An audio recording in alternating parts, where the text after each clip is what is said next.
just like, I couldn't do this anymore. Hi guys, welcome back to my platform. So if you're new, hello and thank you for subscribing, and if you're back, welcome. So everyone has been saying to me, Rene, in the comment section in my previous video about shipment from China to Gambia, a lot of people have been saying, Rene, you've talked about shipping from China to Gambia, but baby girl, you have not talked about receiving your container in the Gambia. How was it like? Because we know the corruption, we know how messed up the system is. And I was thinking, oh my god, yen mi dolen madugal. Why pull yen rek? Lolen bugarek man bugana. So I decided to do this video, and you guys are gonna love and appreciate this. Educate you people that have never shipped a container from China to Gambia and planning to do that, what to expect, and if not even worst, because that day I didn't even have had my breakfast, no lunch, no dinner. I can remember having my dinner around 9 p.m. In my car while they were offloading the goods. And I did made a video, I think I made 2 videos of offloading, negotiating, telling the guys how much I've already paid, unexpected costs that I had to deal with, and it was just crazy. I was out of pocket because of that container. So I've got my notepad and I'm just going to go through the issues that I encountered in the Gambia so that you guys can know exactly what to expect, if not worst, if you're doing the same. If you have the finance and you want to do it, please let this not discourage you at all. Go ahead and do it, but at least you do know some of the things you should look out for. So the clearance agent, once you ship your goods to the Gambia, what you need to then think about is the clearance agent. Please, please, please go with a recommended one that few people, maybe 3 or 5 people would say to you, yes, this person, this agent, clearance agent, he's good at what he does, and if he tells you a set price, that is it, and your goods will arrive at its right destination when it said it will. Because what then happened to us with our clearance agent? My brother introduced us to a clearance agent because he's friends with the guy. So when we spoke to the guy was very was very convincing. So he told us how the process will be. He's done this for a while. If he tells us this, that's what's gonna happen. We trusted him because God, this guy can talk. He talked us through all the process and we were happy with it. But we didn't stop there. We were doing more research, and that friend, who was also a custom officer, quoted my dad the same price, which was $180,000. So my dad said, instead of going with the custom officer, we've already started talking to your brother's friend, who is also a clearance agent. Let's go with him because they both gave us the same price. But that was the biggest mistake we did. We wish we had gone with the custom officer that also does the clearance, because custom are the main head when it comes to clearing your goods from the ports. But we were like, okay, this guy, he's young, you know, he's experienced at what he does. Let's give him the chance. Let's give him the opportunity. Let's go with him. So we did. And we went through the whole process with him. He told us what we had to do. He wanted us to send him all the shipping details. We did. He asked us what was in the container. We told him. He asked where the container is coming from. We told him. Basically everything he needed. They would ask you what they need and you would just have to provide it to them. The communication was perfect.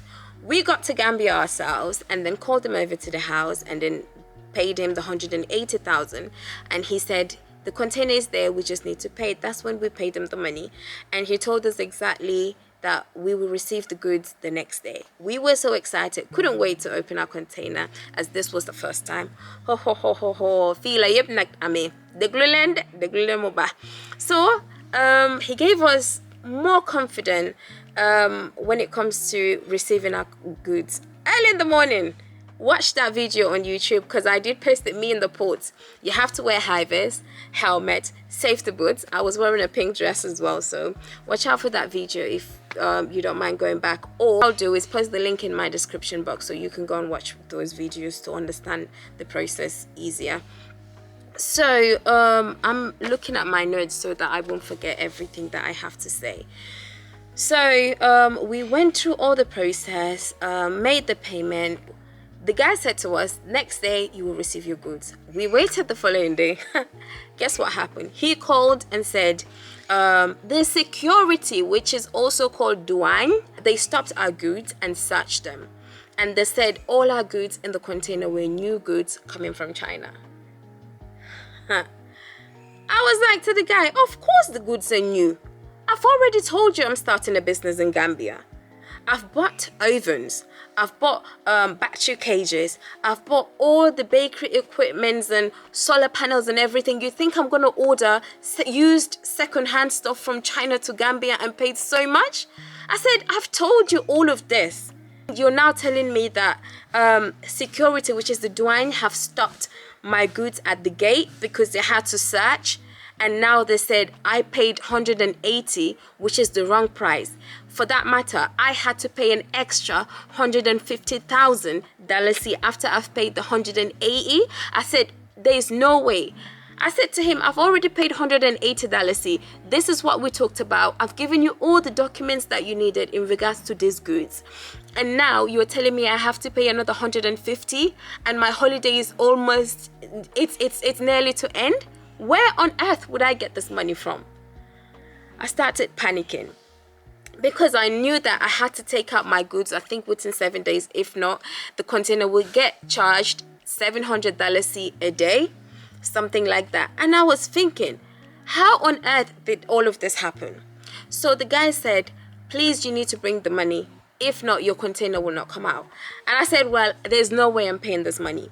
Then we negotiated till 90,000. He said, then you can pay 90,000, then they'll release the items. Because these people think I was fooling them by saying the goods were secondhand while they're brand new items. I said, I've never ever in whatsoever form ever told you that my goods were used items. I've always told you that these goods were brand new, spanking new, and you have all the documents. Damn, I regretted going with this. I regretted working with this guy. So I then checked, and all I had left with me was $60,000. So I went to port, me myself, the following day, and I said to the guy, we can meet up and I'll pay you the money. So we got there. I got there with my uncle, and the guy said to me, where's the money? I said, let's go in. He said, you can't go in because it's going to look funny. I said, how is it going to look funny? It's my goods. It's my property. I have all right to see the people that have been charged, that basically charged me more than what I should pay. And he said to me, come on in. So he took me to our office and made me sit there and said, please just pay the 90,000 and the container will come out. And he tried to stop me. He talked and talked and talked. Then I was like, you know what? I don't have 90,000. I have 60,000. That's all I have on me. That's all I can pay, and I can't pay anymore. So I can remember a colleague of his as well came, and my uncle went with him to the douane, and then they had, he basically had all the conversation that they were saying. The guy said, if we don't give them the money, the container will not leave.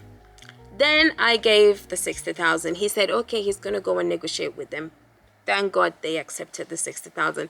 Imagine, from $150,000 to 60,000, I negotiated. 180,000 plus 60,000. Okay, do that maths.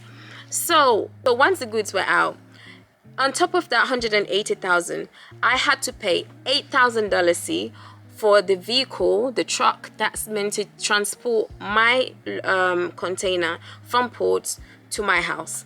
So once we got to the main road, we then had to branch off to get to my house in Talinding. So the truck driver said there's no way he's getting off the road because the agent told him that my house was on the road.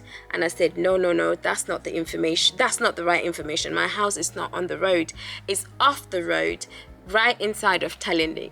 So the lorry driver said there's no way he's risking his vehicle to drive all the way to Talinding police station. Oh my God. He stopped there for 2 hours. We were going back and forth, back and forth. I had to look for a lorry. We then found a lorry, but then who is also a neighbor, a friend to my brother, another brother. The guy was at work. We had to wait for him. This didn't happen till in the afternoon. Imagine, early hours in the morning, I was out trying to sort out this container. The container arrived in Talinding around 9 o'clock. We were unable to negotiate with the lorry driver to drive at least to the police station till around, I think, 5 p.m. And when we got there, we then had to get the lorry driver to transport all the goods off the truck to my compound now.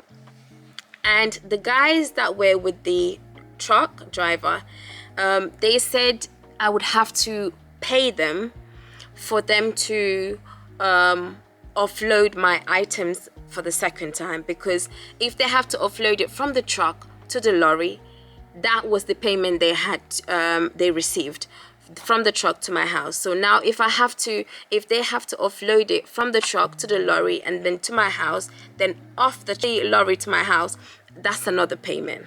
I was like, how much? At this point, I was tired. Please go and watch that video. It's very, very important. I will leave it in my description box. So I negotiated. They charged me $8,000. I negotiated to $4,000, and I talked and talked and talked and talked. They were not happy. What they accepted at the end, I paid them $4,000 and for the offload to my house. And they all had backpacks. Please, if the people that are offloading your items, your goods, have backpacks with them, be aware of that. Make sure that they remove their backpacks and leave it in the vehicle while they do their jobs. I don't understand. Do the maths. Why are you carrying a backpack when you're already lifting heavy stuffs? So any little items, it could be the most expensive item in that container, they will pick it and put it in their backpack. Please be vigilant with that, and always be there when they're doing all the packing, the offload or the unload. Be there. So we move. So I never negotiated the price with the lorry driver. So it was a rainy day. It was raining. It became dark. It was such a headache, basically. Once that was done, but before the lorry was done, we had to get a winch because the oven was, it's a very big oven. The oven, the guys couldn't move it. So we had to get a winch. So I had to hire a winch. So the lorry driver, no, it was a truck driver that hooked me up with a winch driver. So I had to pay $10,000 only for the winch to take the oven out of the container and transport it themselves, to transport it to my house and offload it, put it at my house. And the distance from where the truck was to my house was only 5 minutes drive. Believe me, 5 minutes drive, and I had to pay $10,000 because they said the oven is such a big oven, and if anything breaks, it's at their cost. So I had to pay $10,000, and which I had to because I had no choice. It was raining, my equipments were getting wet. I had to do it. Had to pay $10,000, and at the end of this whole madness, I then asked the lorry driver how much. He did, I think, about six trips or 7 trips, going back and forth, 5 minutes journeys. Yeah. He didn't do any offload. He only took the goods, and the guys that I paid for unload and offload did it. The guy charged me $20,000. $20,000. I said, that's when I had enough. I said, no, I am not paying $20,000 for this. We then negotiated to the end that I paid $7,000, which I wasn't even happy to pay $7,000, but I had no choice. I had to pay the guy. And knowing that he's also a friend to my brother, a childhood friend, he charged me that much. Only because I am semesters get different price. I don't understand that, but we do. Guys, at that point I was just like, I couldn't do this anymore. It was way too much for me to take, but I knew that I was strong enough to take it all, so I did. So with all this, I was ringing the agent, the clearance agent. The clearance agent was like, no, I told the truck driver where to drop the goods, which was at your house. So I don't know why the truck driver is saying this now that I told him on the road. A big lie. The truck driver spoke to the clearance guy in front of me, and the clearance guy was telling the guy something completely different. And it was just a whole lot of trauma. At the end, the agent was not answering my calls because I needed my money. Because I said to him, pay me back the $8,000, because there's no way I paid the $8,000 for the truck and the truck didn't even deliver my goods to where I wanted them to be delivered. But the agent never gave me back the $8,000. So in total, I ended up paying $269,000. So instead of paying only $180,000 for the entire process, I ended up paying $269,000, and that just made me bankrupt my remaining stay in the Gambia. So imagine $269,000 minus $180,000. So I paid an extra $89,000, which was never expected, and with other little costs that I had to pay throughout my transportation back and forth, because I was just driving nuts, going it was so terrible. Thinking about it now, it's funny, but it wasn't funny at all. So yous that wanted to know the issues that I had in the ports, because how corrupted the people are, the whole thing was a link. The security, which is the douane, and the custom officers that refused to accept my goods to leave, which were the security. Because if custom have approved my goods, why wouldn't the security allow my goods to leave? So it makes no sense. There was a link there, which there's nothing I could have done, because I just had to pay, and all I wanted to do was get out of there. So thank you so very much for tuning in, and if you did enjoy this video and you learned a lot, please give it a thumbs up, do share, and comment down below as well. Thank you so very much, and goodbye guys.